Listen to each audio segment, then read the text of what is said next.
What's up sa inyo mga para? For today's video nga pala ay maghahanap tayo ng pugo pugo ang tawag sa amin lugar, yung maliit na ibon na hindi masyadong tumataas yung lipad, yung wala siyang buntot.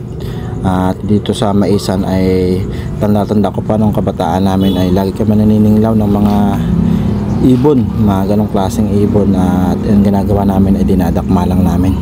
So susubukan natin maghanap dito mga par, dito sa pinagtabasan ng mga mais.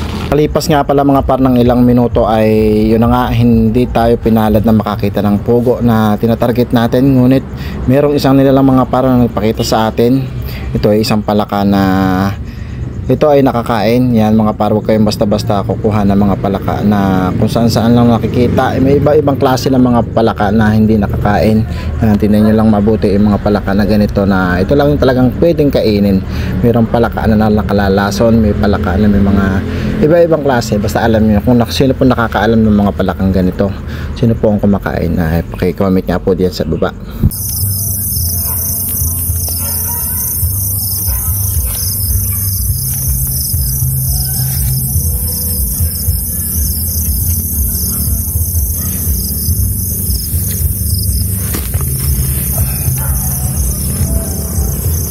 Huli, palaka. 1-0 tayo mga par.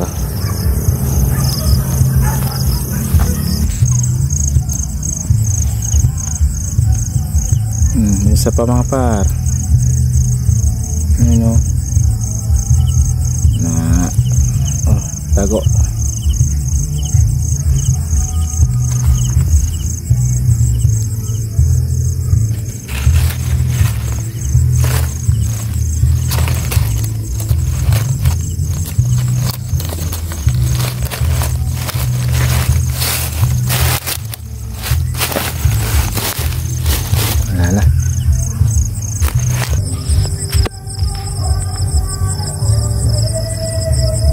Kita niyo yung mga par, lahat palaka oh.